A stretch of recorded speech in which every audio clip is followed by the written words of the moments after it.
Friends, news channel देखे आप सभी दर्शकों का बहुत बहुत स्वागत है। मैं हूं रमनदीप कौर। इस वक्त की बड़ी खबर आ रही है प्रयागराज से। क्या है पूरा मामला, देखने के लिए बने रहिए हमारे साथ। प्रयागराज कल पहुंचे प्रमुख सचिव नगर विकास अमृत अभिजात ने, जहां कुंभ कार्यों का कल से लेकर आज तक निरीक्षण किया। तो साथ ही उन्होंने गांधी सभागार में आज अधिकारियों संग बैठक की और उन्होंने कुंभ के कार्यों के बारे में जाना और अधिकारियों को बेहतर कार्य करने के लिए निर्देश दिए हैं। साथ ही उन्होंने मीडिया से बात करते हुए कुंभ के कार्यों को किस तरह से किया जा रहा है, क्या कुछ कहा है, आइए दिखाते हैं आपको।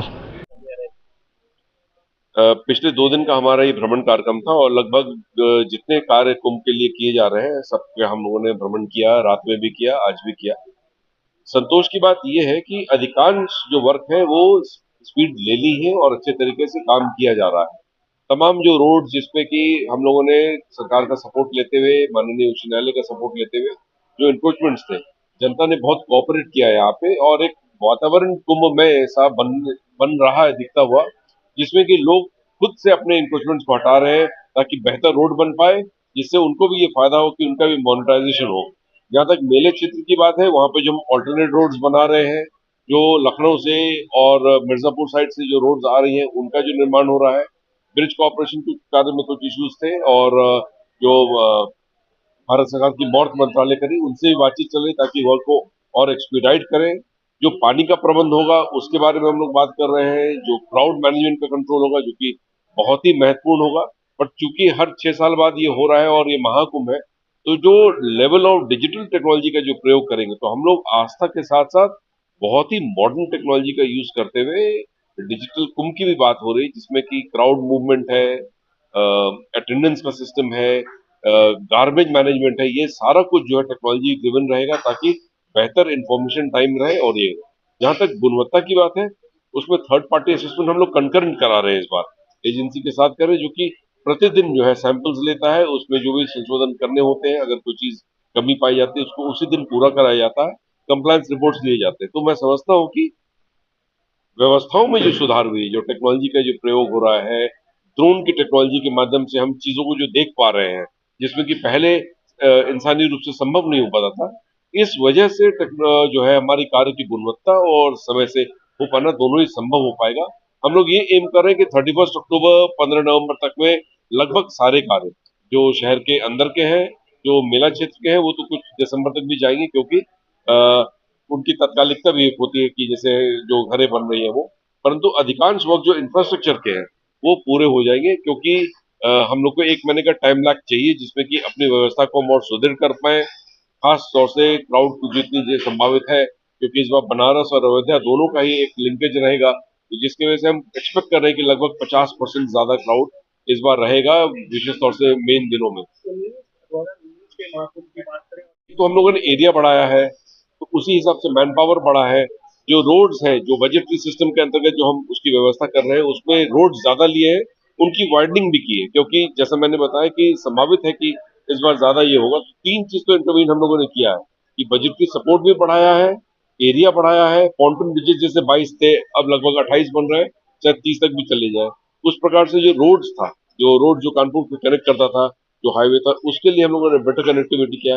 एक ऑल्टरनेट रूट पूरा वर्कआउट किया है झांसी फफो वगैरह पे, जिसमें बेटर क्राउड मैनेजमेंट रहेगा और हम सुविधा भी दे सकेंगे। उसके अलावा ब्यूटिफिकेशन पे इस बार हम लोग बहुत ज्यादा ध्यान दे रहे हैं, क्योंकि एक एक्सपीरियंस होना चाहिए लोगों को आने का, स्नान के बाद या स्नान से पहले। तो थीमेटिक डेवलपमेंट हम लोग कर रहे हैं मूर्तियों के माध्यम से, और जीवंत जो इतिहास है प्रयाग का और इस देश का, इस प्रदेश का, उसको भी परिलक्षित करने की कोशिश कर रहे हैं। जैसे कि वेस्ट टू वंडर पार्क बन रहा है, यहाँ पे वाटिकाएं बन रही है, नक्षत्र वाटिकाएं बन रही है। कोशिश ये रहेगा कि बेस्ट शोकेस हम लोग कर पाए उत्तर प्रदेश के इस कल्चर को, और विशेष तौर से कुंभ जो लेकर कार्य को थोड़ा प्रभावित करेगा, क्योंकि बारिश हम लोग इस बार ज्यादा एक्सपेक्ट कर रहे हैं। फॉर्चुनेटली ड्रेन्स जो है वो नगर आयुक्त महोदय ने आज मुझे कंफर्म किया कि सारे के सारे क्लीन अप हो गए। हो सकता है कहीं पे ये वर्क इन प्रोग्रेस रहता है, क्योंकि बराबर ही सिल्ट आता रहता है, परंतु वो कार्य हो गया। तो जो अर्बन फ्लडिंग है उस पर नहीं होगा, परंतु बाढ़ की संभावना जो है वो इस बार अभी हम लोग को इरिगेशन डिपार्टमेंट से बात करके उनके माध्यम से कर रहे हैं। बहुत ज्यादा वर्क प्रभावित नहीं होगा, घाटों पे अभी काम चल रहा है, जो कि हम लोग की कोशिश है कि मिड अक्टूबर तक उसको पूरा करा ले जाए। तो स्ट्रैटेजी ठीक है, मतलब हम लोग कोशिश करेंगे कि ससमय रहे और गुणवत्तापूर्ण हो पाए। Thank you. प्रयागराज में महाकुंभ को लेकर जहां एक और महिला प्रशासन तेजी से कार्य कर रहा है, दूसरी तरफ महिला पुलिस ने भी कमर कस ली और जवानों को ट्रेनिंग दी जा रही है कि जिससे श्रद्धालु से बेहतर वे व्यवहार करें। साथ ही एटीएस कमांडो और आर्टिफिशियल इंटेलिजेंस का भी सहारा लिया जाएगा। और सबसे बड़ी बात ये भी है कि महाकुंभ में यातायात की व्यवस्था और बेहतर की जा रही है महिला एसएसपी के अनुसार, जिससे कि श्रद्धालु को महिला क्षेत्र में आने जाने में कोई समस्या न हो। और क्या खास इंतजाम है, क्या कहना है, ये दिखाते हैं। जहाँ तक पुलिस का रोल है, सुरक्षा ही नहीं, जो व्यवस्थाएं हैं उसमें पुलिस का रोल काफी ज्यादा है। आप ये समझ सकते हैं कि एक तो ट्रैफिक, वाहनों के ट्रैफिक, आवागमन की दृष्टि से हमारी व्यवस्थाएं होंगी। जैसा आपको पता है कि काफी विस्तार हो रहा है इस बार मेला क्षेत्र का, उस सभी रास्तों पर सुगमता से ट्रैफिक और व्यक्ति आ जा सके, वो हमारा इंतजाम रहेगा। साथ ही साथ मेला क्षेत्र के अंदर जो अन्य मार्ग हैं, जो स्नान के मार्ग हैं, pontoon ब्रिजेज हैं, उनमें लोग आ सकें और सही दिशा में जा सकें, उसकी व्यवस्थाएं रहेंगी। और जो सबसे इम्पोर्टेंट है, आपने कहा सुरक्षा का, उसके लिए हमारी एटीएस की टीमें, कमांडो टीमें, एसटीएफ की टीमें रहेंगी। साथ ही साथ CCTV, drone cameras, artificial intelligence का भी यूज किया जाएगा ताकि कहीं पर भी कोई सुरक्षा में चूक नहीं होने पाए।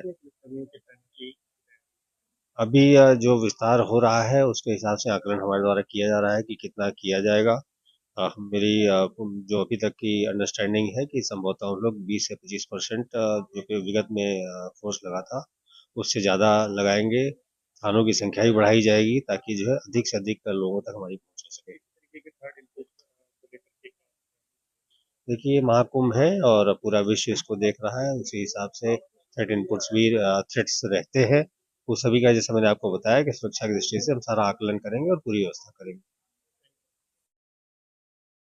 संगम नगरी प्रयागराज में केंद्रीय संस्कृत विद्यालय गंगानाथ झा के कैंपस के सभागार में आज प्रयागराज के वैदिक पुराणिक तीर्थ माधव स्थान किताब का विमोचन का कार्यक्रम का आयोजन हुआ, जिसमें मुख्य अतिथि के तौर पर न्यायमूर्ति राहुल चतुर्वेदी, अध्यक्षता प्रोफेसर ललित त्रिपाठी व अतिथि प्रोफेसर केबी पांडे व पूर्व अध्यक्ष लोक सेवा आयोग दीपेंद्र यादव अपर नगर आयुक्त कार्यक्रम में शामिल हुए। वहीं दीप प्रज्वलित कर कार्यक्रम का उद्घाटन हुआ और सभी ने मां सरस्वती को माल्यार्पण किया। ऐसे में किताब का विमोचन न्यायमूर्ति राहुल चतुर्वेदी के द्वारा किया गया। इसी कार्यक्रम के साथ साथ विचार गोष्ठी का भी आयोजन किया गया, जिसमें तीर्थ नगरी प्रयागराज के महत्व पर चर्चा करते हुए वरिष्ठ पत्रकार वीरेंद्र पाठक ने लोगों को जानकारी दी कि इसकी भौगोलिक स्थिति क्या थी और अब क्या है। और ऐसे में कार्यक्रम में कई गणमान्य व्यक्ति भी शामिल हुए।